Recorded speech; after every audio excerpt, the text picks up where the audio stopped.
방역 당국이 꼽고 있는 위험 요소 다시 한번 전해드리면 추석 연휴, 독감, 그리고 겨울입니다. 코앞으로 다가오는 위험들을 슬기롭게 대처하지 못하면 지금까지보다 더 큰 시련이 다가올 가능성이 높습니다. 유재복 해설위원과 함께 위험 요소들을 하나하나 분석하고 대처 방안 찾아보도록 하겠습니다. 어서 오세요. 네.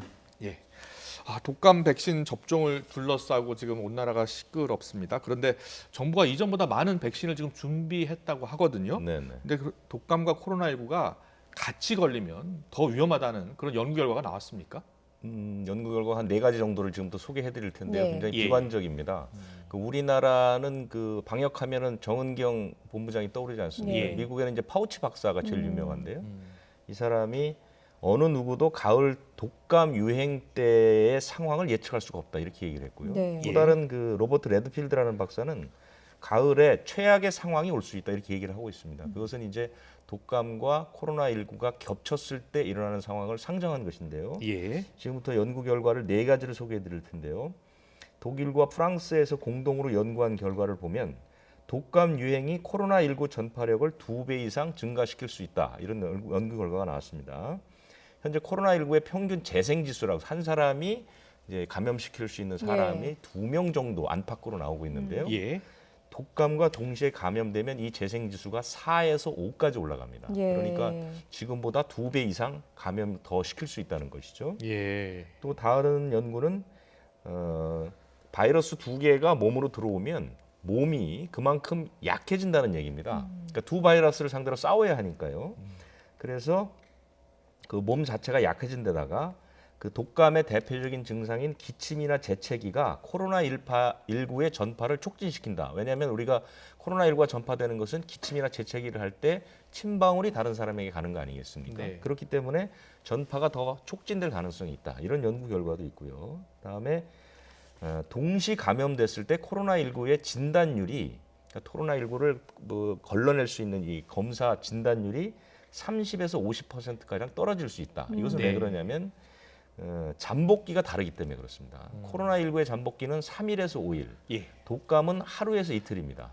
그래서 하루 이틀 사이에 독감의 증상이 나타나게 되면 사람들이 코로나19를 예상하지 못하고 검사를 건너뛸 가능성이 있습니다. 예. 하지만 3일에서 5일 사이가 되면 코로나19의 증상이 다시 나타날 수가 있다는 것이죠. 그래서 예. 코로나19를 걸러낼 수 있는 진단율 자체도 떨어진다는 것이죠. 그러니까 좀 더 만연할 가능성이 있다는 것이고 예. 어저께 잠깐 설명드렸는데 코로나19 바이러스가 몸 안으로 들어올 때 이것을 받아주는 그 수용체라는 게 있다고 하지 않습니까? 예.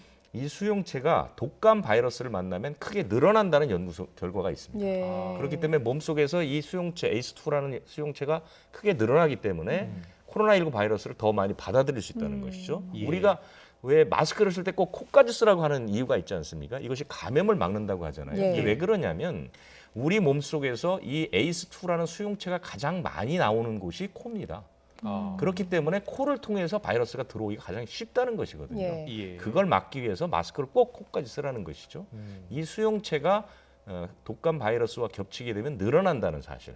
이런 4가지 연구 결과를 볼 때 예. 올 가을부터 이 독감과 코로나19가 동시에 유행하면 상당히 좀 생각하기 힘든 어려운 그런 무서운 상황이 올 수도 있다. 이렇게 얘기를 할 수 있는 거죠. 예. 이미 겨울을 겪은 그 남반구의 상황을 좀 보면 네. 반면교사를 삼을 수 있지 않을까 싶긴 한데 뭐 이미 독감을 겪었을 거고 코로나19도 함께 기승을 부리지 않습니까? 그런데 네. 생각보다 피해가 그렇게 크진 않았다고요. 이것은 이제 어찌 보면 약간 희망적인 요소가 될 수 있어요. 지금 앞에서 제가 설명드린 것은 좀 비관적인 요소들이고요. 예. 희망적인 요소인데 독감으로 하루에 사망하는 사람이 한 30만에서 65만 명쯤 됩니다. 독감은 상당히 그 사망 요인이 우리 사망 질병 가운데 3번째입니다. 예. 높거든요. 예, 예. 그런데 이제 오늘 남반구는 대개 독감이 5월에서 6월에 시작이 되고 한 8월, 7, 8월 정도가 정점이 되죠.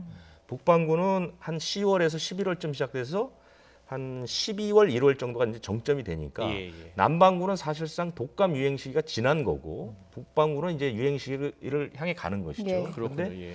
그 남반구의 독감 유행 양상을 보니까 호주하고 뉴질랜드에서 독감 증상자가 0.4%밖에 안 나왔습니다. 예. 그러니까 작년보다 80%가 줄었다는 거죠. 그리고 호주를 특히 놓고 보면 이제 호주가 남반구의 대표적인 예. 국가니까요.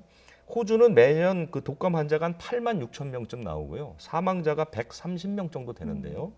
올해는 감염된 사람이 627명, 사망자는 1명입니다. 예. 네. 그러니까 거의 100분의 1 가량 준 거죠. 그러니까 왜 확 그런 줄었다는 건가요? 얘기죠. 예. 그리고 이제 다른 통계를 하나 말씀드리면 8월 3일부터 16일까지 그러니까 남반구에서 독감이 가장 유행했던 그 시기에 남반구에 있는 그 60개 나라의 인플루엔자 바이러스, 그러니까 독감 바이러스 한 20만 건을 검사했는데 양성률이 1.3%, 46건밖에 안 나왔습니다. 예. 근데 통상 예년에 보면 3,500건 정도가 나왔거든요. 그러니까 양성률이 거의 이것도 100분의 1 정도로 줄어든 것이죠. 네, 네. 굉장히 적게 나왔다는 얘기죠. 그러니까 좀 사실상 남반구 우리가 뉴스를 접해봐도 남반구에서 독감과 코로나19가 겹쳐서 크게 뭐 피해를 입었다는 소식을 그렇게 듣지를 못했거든요. 예. 예. 그 원인을 분석해 보니까 가장 중요한 원인은 그 항공기 이동 제한입니다. 접촉이 안 된다는 것이죠. 예. 그러니까 바이러스가 옮겨갈 수 있는 수단이 없어진 거죠. 사람들이 아. 비행기를 타고 다른 나라를 가면서 이 독감이 계속 옮겨가야 되는데 예. 이 바이러스가 옮겨갈 수 있는 방법이 없었던. 예. 그러니까 항공기 이동 제한이 가장 컸고 두 번째는 방역 수칙을 잘 지킨 것. 예. 그러니까 마스크 쓰고 손 씻고 거리 두기 한 것이 역시 독감도 마찬가지로 바이러스가 옮기는 것은 코로나19와 똑같은 경로를 예. 밟기 때문에 그 남반구에 있는 모든 나라들이 이런 그 사회적 방역 수칙을 잘 지켰기 때문에 예. 급속하게 줄었다는 얘기고요. 그 다음에 이제 독감 백신을 굉장히 많이 맞췄습니다. 아. 호주도 150%가 증가됐거든요. 예. 그러니까 백신을 방역 당국에서 아까 얘기하신 것처럼 전 국민의 한 50에서 60% 정도만 맞으면 예. 사실은 이제 그 사실상 독감을 제어할 수 있는 수준이 되는 것이거든요. 그렇기 때문에 그 접종을 좀 증가했던 그것도 이유가 되고 예. 코로나19에 너무 연염이 없어서 독감 검사 자체도 좀 적게 한 건 네. 있습니다. 그래서 뭐 네. 일부 영향을 미친 건데 남반구에서 실제로 6개 나라가 검사율이 한 20% 줄었는데 실제로 양성률은 뭐 역대 최저가 나왔기 때문에 네. 이런 요인 때문에 독감이 남반구에서 창궐하지 않았고 그래서 코로나19와 겹쳐서 일어나는 그 우리가 상정하는 가장 그 힘든 상황도 남반구에서는 일어나지 않았다. 네. 이렇게 이제 분석이 되는 거예요. 네. 올해 초 감기 환자 우리나라 같은 경우에도 감기 환자가 크게 줄었다고 하잖아요. 네. 예, 그만큼 자기 방역 수칙 잘 지켜주고 손도 잘 씻고 마스크 꼭 쓰고 다니고. 그러니까 올 이제 돌아오는 이제 가을 겨울 때도 이제 그 방역 당국 입장에서는 독감 유행도 막아야 되고 네. 코로나 유행도 막아야 되니까요. 우리들은 이제 최대한 자기 방역 수칙을 잘 지키는 방법밖에 없을 것 같습니다. 네. 그리고 추석 이야기 좀 해보겠습니다. 방역 당국은 지금 계속해서 추석 때 집에 머물러 달라고 강조하고 있습니다. 예. 오늘 중앙방역대책본부 브리핑 내용 듣고 가겠습니다. 추석이 2주 앞으로 다가오고 있습니다. 가족과 친지의 안전을 위하여 고향을 방문하지 않고 집에 머무는 국민 여러분들이 많으시리라 생각합니다.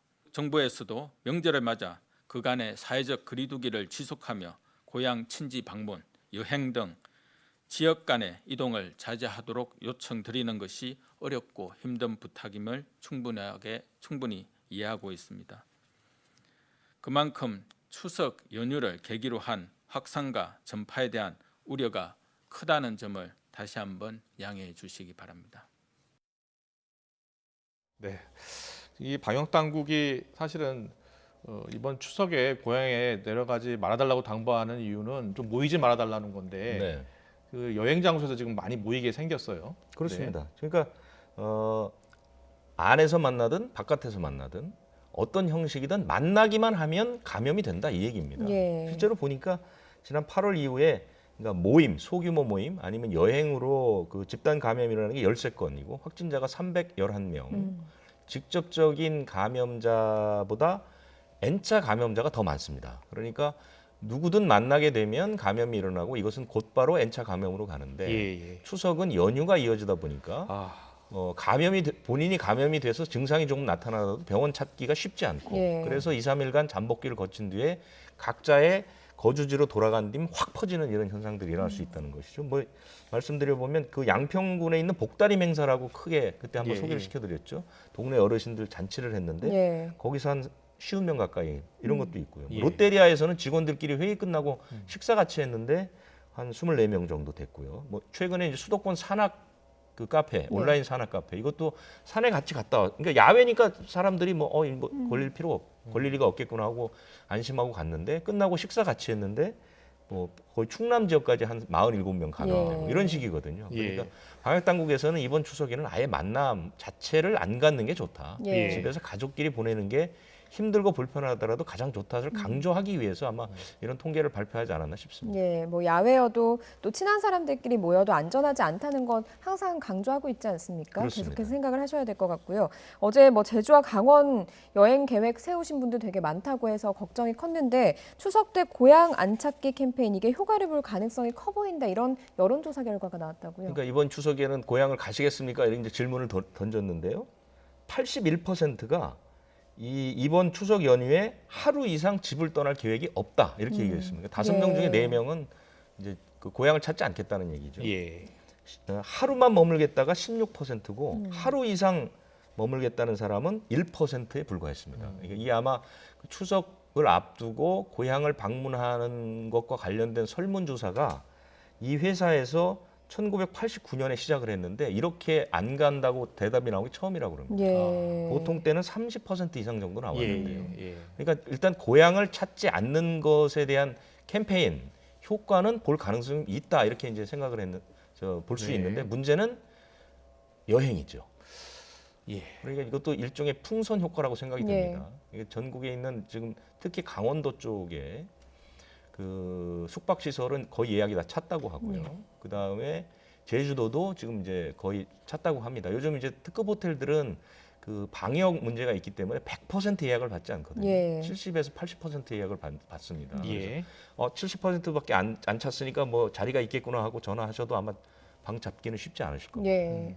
그런데 그리고 제주도는 지금 뭐 연휴 기간 동안 20만 명 이상 들어간다고 하고요. 그러니까 이것은 이제 정부의 그 방역 원칙에는 어긋나는 것이죠.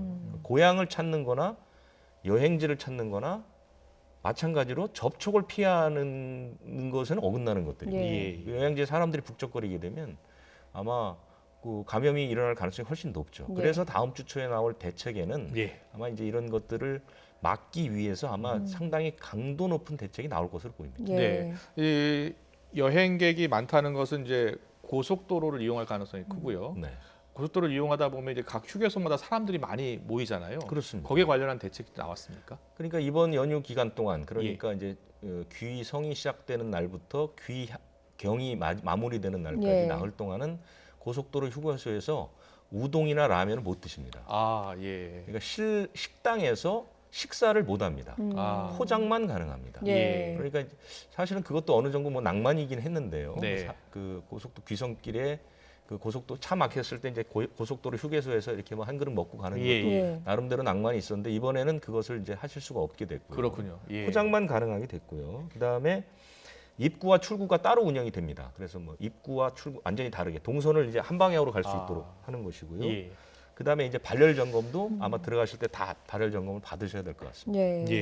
그런데 지금 최근 발생 흐름을 보면요, 뭐 100명 아래로 떨어지기가 상당히 어려운 걸로 보이긴 하거든요. 그래서 지금 계속 여러 차례 이동량 변화가 발생 규모에 영향을 미친다 이런 말씀 여러 차례 하셨습니다만 거리두기가 강화됐지만 그래도 사람들이 많이 이동한 수치가 나왔다고 하더라고요. 이것도 이제 상당히 걱정스러운 부분이죠. 제가 어저께도 잠깐 말씀드렸던 것 같은데 대구 때 그다음에 이제 광주에서 집단 감염이 일어났을 때 확진 환자 수가 눈에 띄게 줄어드는 시점은 이동량이 40% 정도 줄었을 때부터입니다. 그런데 이번에 8월 14일에 이제 집단 감염이 시작되고 나서 강화된 거리두기 대책이 나온 뒤에 30%까지 줄어드는 모습을 보였습니다. 그것이 한 8월 말쯤 되는데요. 9월 초가 들어서면서 서서히 올라가기 시작합니다. 2.5단계를 대책이 나왔는데도 불구하고 사실상 이동량은 좀 늘어났습니다. 이게 사실 굉장히 걱정스러운 부분인데요. 9월 12일, 13일 그러니까 이전 주 그 휴대전화 이동량, 휴대전화라는 게 사람 들고 다니기 때문에 이동량을 보면 사람의 이동을 볼 수 있는데 그렇군요. 직전 주말 그러니까 9월 초의 주말보다 8.3%가 늘었습니다. 물론 그 8월 15일, 16일 그때보다는 줄었습니다. 그런데 14%에 불과했다는 것이죠. 40%까지 줄어야 되는데 14, 20, 25쯤에서 다시 반등을 하기 시작한 것이죠. 교통수단 이용량이나 카드 매출도 역시 마찬가지입니다. 그렇기 때문에 예. 지금 저는 몇 번 말씀드렸지만 제일 걱정이 이 내림세가 네. 눈에 띄게 내려가지 않고 사실 이번 주부터 이제 다시 2단계로 환원이 돼서 이번 주말 다음 주 초부터 하락세가 꺾이고 예. 상승세가 시작되는 시점에 추석 연휴가 오게 되면 네. 추석 연휴가 끝나고 크게 올라갈 가능성이 이제 그렇군요. 가장 걱정스러운 거예요. 네. 주말 이동량이 다시 늘기 시작했다니 걱정입니다. 이번 주는 가능한 댁에 머물어서 이 주말 이동량이 좀 다음 주에 좀 줄어들었다라는 소식 전해드렸으면 좋겠습니다. 지금까지 유재복 해설위원과 함께 들어봤습니다. 잘 들었습니다. 고맙습니다.